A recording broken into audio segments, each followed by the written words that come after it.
Ya, assalamualaikum warahmatullahi wabarakatuh. Selamat siang kawan-kawan semua. Ya, setelah kemarin kita belajar pantun dari puisi, nah sekarang kita lanjut ke pembacaan yang selanjutnya yaitu teks anekdot. Lanjut. Ya, sebelumnya teman-teman sudah ada yang tahu belum teks anekdot apa? Kalau belum tahu, kita langsung saja ke pengertian teks anekdot itu sendiri. Nanti kita bedah sama-sama ya, biar teman-teman itu mengerti apa sih anekdot itu dan apa saja sih yang ada dalam anekdot itu. Ya, langsung saja pengertian anekdot. Anekdot adalah cerita singkat yang menarik karena lucu dan mengesankan, yang mengandung sindiran, kritik mengenai orang yang penting atau terkenal dan berdasarkan kejadian yang sebenarnya. Nah, ada yang harus digarisbawahi oleh teman-teman.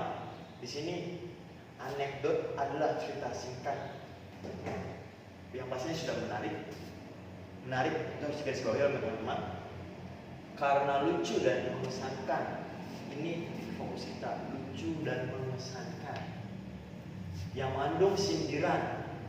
Nah, anekdot ini biasanya untuk menyindir digunakannya karena suatu hal atau suatu permasalahan yang tidak sesuai dengan yang kita inginkan, biasanya seperti itu. Atau kritik mengenai orang-orang penting atau terkenal dan berdasarkan kejadian yang sebenarnya. Orang-orang penting dan terkenal itu siapa sih sebenarnya? Itu bisa public figure, bisa juga artis atau pejabat-pejabat.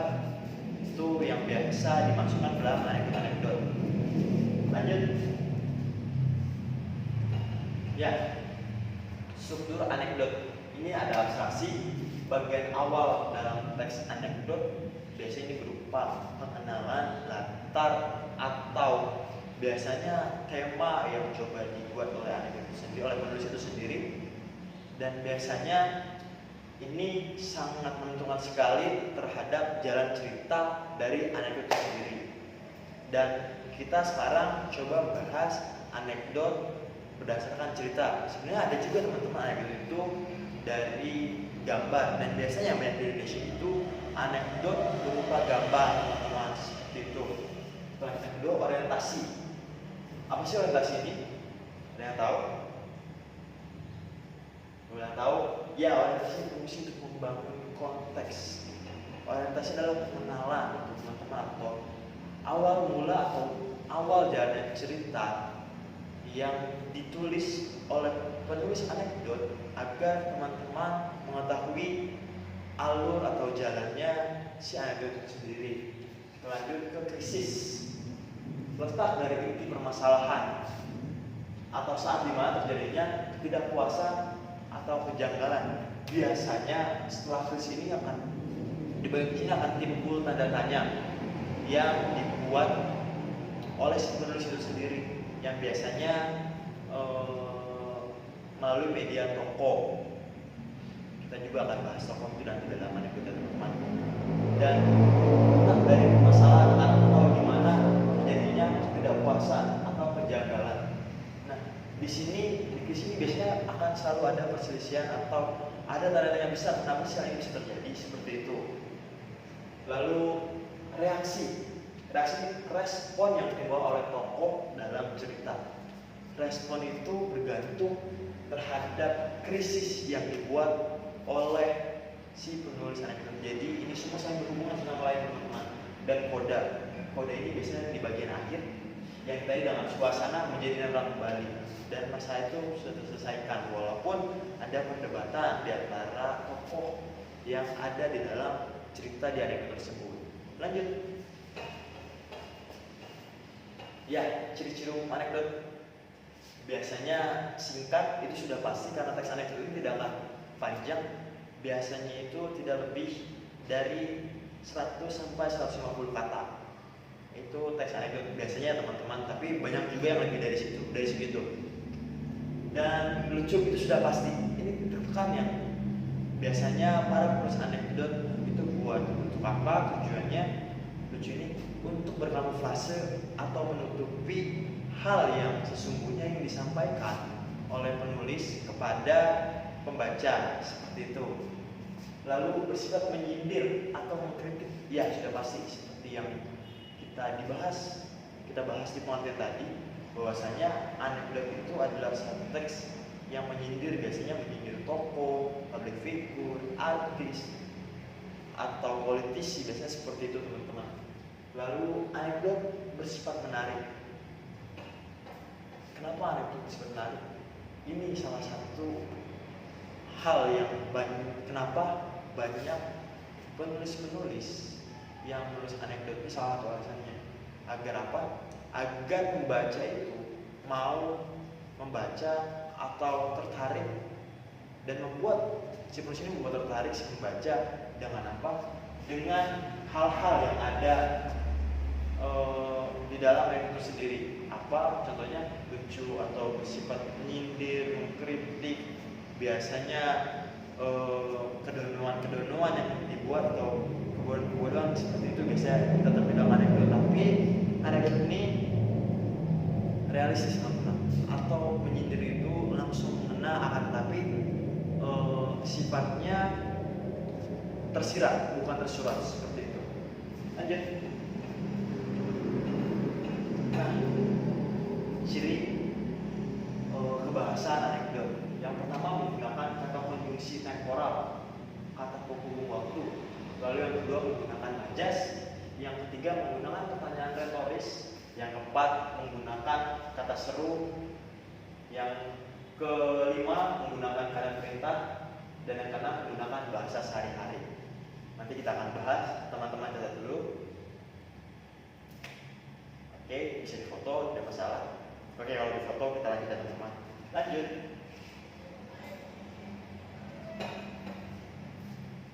Ya, konjungsi temporal atau kata hubung waktu. Sini. Konjungsi. Teman-teman harus tahu konjungsi itu artinya kata hubung atau kata penghubung.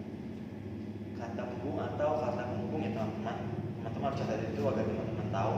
Apalagi teman-teman yang suka bahasa dan teman-teman yang suka menulis pasti tahu nih. Teman-teman kelas 10 pun tidak menutup kemungkinan juga untuk bisa menjadi penulis nantinya. Makanya kita belajar dari sejak ini agar apa? Agar teman-teman nanti tahu, agar teman-teman bisa menulis. Dan teman-teman tahu penulis-penulis hebat itu karena diasah biasanya, dan itu dari kecil, dari umuran teman-teman ini lah pasnya. Oke, lanjut. Konjungsi temporal atau kata penghubung waktu yaitu menjelaskan hubungan waktu antara dua hal atau peristiwa. Contohnya pada, sejak, hingga, sebelum, setelah. Nanti ada tiga sangatnya. Nanti akan saya tunjukkan kata hubungnya atau konjungsi temporalnya. Lanjut. Pertanyaan retoris. Pertanyaan retoris adalah pertanyaan yang tidak memerlukan jawaban. Nah, pertanyaan tidak memerlukan jawaban atau pertanyaan ini sebenarnya sudah diketahui jawabannya oleh si penanya. Biasanya seperti itu. Contohnya, kalau bukan kita, ya siapa lagi? Siapa lagi kalau bukan kita? Itu contohnya. Lalu pertanyaan retoris ini dikemukakan dengan bermacam-macam maksud sesuai dengan pokok pembicaraan. Pertanyaan retoris bertujuan untuk memberi semangat, menggugah hati, memotivasi, memberi kesadaran, dan sebagainya terhadap audiens atau pendengar. Seperti itu. Nah, biasanya pertanyaan retoris ini untuk memancing dan sifatnya persuasif terhadap audiens, terhadap pendengar nih. Teman-teman kelas 10A ini kan sedang mendengarkan saya. Nah, bagaimana cara saya agar bisa menarik perhatian teman-teman? Dengan salah satunya itu dengan pertanyaan retoris. Seperti itu, kawan-kawan. Lanjut. Nah, ini contoh pertanyaan retoris. Siapa yang akan bertanggung jawab terhadap moral bangsa kalau bukan kita? Lalu, apakah mereka sudah lupa dengan semua kejadian ini? Untuk apa kita berperang? Bukankah sebaiknya kita berdamai? Lalu, bukankah seharusnya kita ada di saat mereka membutuhkan bantuan? Mengapa kita berenang? Apakah tidak lebih cepat dengan perahu? Nah, ini semua jawaban atau ini semua pertanyaan-pertanyaan yang jawabannya karena sudah diketahui oleh si penanya itu sendiri. Seperti teman-teman, contohnya kayak gini. Mengapa kita berenang? Apakah tidak lebih cepat dengan perahu? Nah, itu udah bisa jawab. Sebenarnya yang bertanya maupun yang ditanya sudah tahu jawabannya. Yang lebih cepat itu pasti dengan perahu, bukan dengan berenang. Seperti itu. Lanjut. Nah, ini ada contoh anekdot. Tugas DPR. Suatu hari di sebuah kelas sedang berlangsung pelajaran pendidikan kewarganegaraan atau PKN. Sedang membahas tentang badan legislatif, yudikatif, eksekutif, dan eksekutif. Suasana kelas begitu tenang saat berlangsung penjelasan materi. Setelah guru selesai menerangkan materi tersebut, tibalah sesi tanya jawab. Seorang siswa bernama Dodi bertanya, apa tugas anggota DPR dari masing-masing komisi, Pak? Saat itu Pak Guru tidak langsung menjawab, tetapi melemparkan pertanyaan tersebut kepada Tono yang saat itu sedang melamun. Tono, coba kamu jawab pertanyaan dari Dodi. Dengan spontan Tono menjawab, tidur Pak. Murid-murid yang lain tertawa dan menyoraki Tono, sedangkan Pak Guru hanya tersenyum dan menambahkan pertanyaan, kenapa kamu bisa jawab seperti itu? Tono pun menjawab dengan enteng, saya lihat sendiri Pak di TV. Murid yang lain pun kembali menertawakan Tono. Kemudian Pak Guru meredakan gelar tawa mereka dan suasana kembali menjadi normal. Nah, dari sini bisa kita bedah satu persatu teman-teman dari abstraknya. Nah, teman-teman catat jangan lupa abstrak di sini itu ada pada teks di atas atau teks paling atas, yaitu suatu hari di sebuah kelas sedang berlangsung pelajaran pendidikan kewarganegaraan. Itu abstraknya. Orientasinya suasana kelas begitu tenang saat berlangsung pelajaran materi. Lalu di sini muncullah krisis.